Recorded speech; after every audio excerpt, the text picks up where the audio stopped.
नमस्कार दोस्तों, मैं अंकुर उपाध्याय स्वागत करता हूं आप सभी का एक बार फिर से अपनी नई वीडियो में।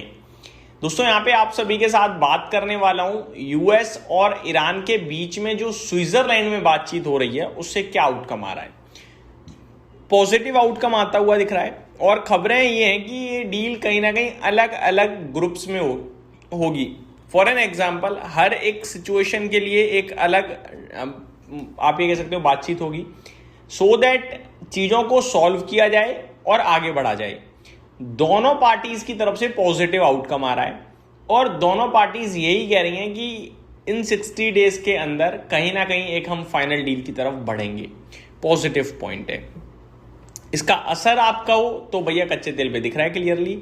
जो ईरान सैटरडे को कह रहा था स्ट्रेट ऑफ हॉर्मुज़ बंद किया है, ऐसा कुछ भी नहीं है क्योंकि कच्चा तेल आज 2% नीचे खड़ा है। तो ये काफ़ी अच्छी और पॉजिटिव बात है। अब एक एक करके मैं आप सभी के साथ सिंपल भाषा में शेयर करना चाहूँगा हुआ क्या है। सबसे पहले यूएस और ईरान के बीच स्विट्जरलैंड बातचीत में प्रोग्रेस हुई है, लेकिन फाइनल डील अभी नहीं हुई है, वो हम सभी को ऑब्वियसली पता ही है। 60 डेज के अंदर फाइनल एग्रीमेंट करने की कोशिश है दोनों तरफ से। दोनों साइड्स ने टारगेट रखा है कि अगले 2 महीने में कॉम्प्रहेंसिव डील फाइनल हो जानी चाहिए।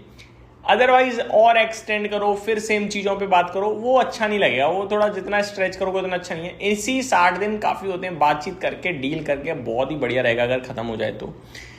हाई लेवल कमेटी बनेंगी, जैसा मैंने बताया अलग अलग ग्रुप्स बनेंगे, मीन्स कमेटी बनेंगी। सीनियर लीडर्स और नेगोशिएटर्स डील को मॉनिटर करेंगे।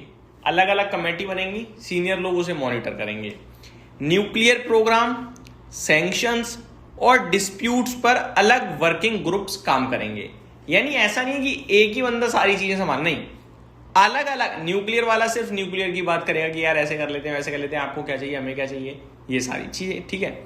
सैंक्शंस को लेकर अलग पार्टीज बन जाएंगी, उन्हें सिर्फ सैंक्शंस की ही बात करनी है। और जहां पे डिस्प्यूट हो रहा है, यानी जो मैच नहीं कर पा रही है चीज, उसे मैच करने के लिए एक अलग कमेटी बन सकती है, ग्रुप बन सकता है कि चलो बात करते हैं, मैच करते हैं, क्यों हमारे बीच में हो रहा है, क्यों इस पे तुम एग्री कर नहीं रहे हो, क्या तुम्हें चाहिए, क्या हमें चाहिए। ठीक, आगे लेबनान के लिए deconfliction cell. US Iran Lebanon के रिप्रेजेंटेटिव्स एक मैकेनिज्म बनाएंगे। गोल क्या रहेगा उसका? हिजबुल्ला इजराइल कन्फ्लिक्ट को कंट्रोल करना और सीज फायर मेंटेन करना। तो परेशानी अभी करंट सिचुएशन में तो यही है कि भैया इजराइल नहीं मान रहा, तो इसके लिए एक आप कह सकते हो मैकेनिज्म बनाया जाएगा जिसके तहत इन दोनों को कंट्रोल किया जाएगा और सीज फायर को मेंटेन किया जाएगा। बड़ी अच्छी बात है।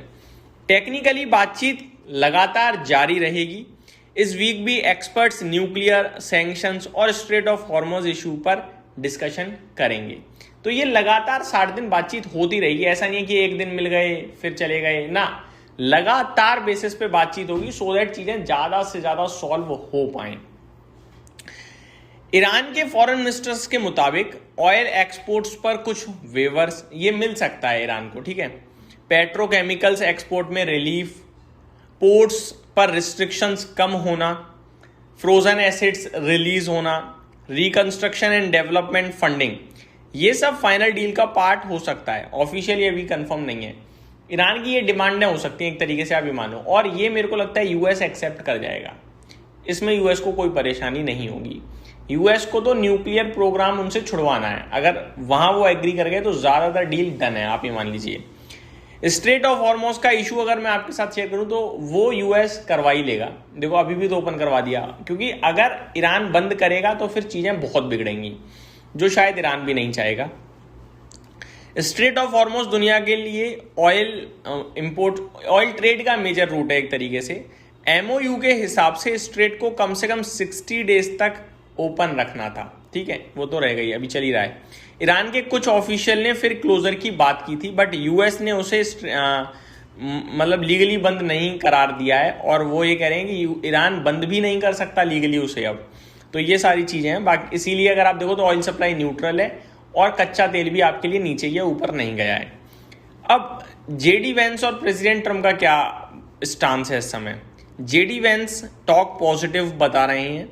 ट्रंप ने वार्निंग दी है कि अगर ईरान बैक्ड हिजबुल्ला लेबनान में अटैक कंटिन्यू करता है तो यूएस फिर मिलिट्री एक्शन कर सकता है।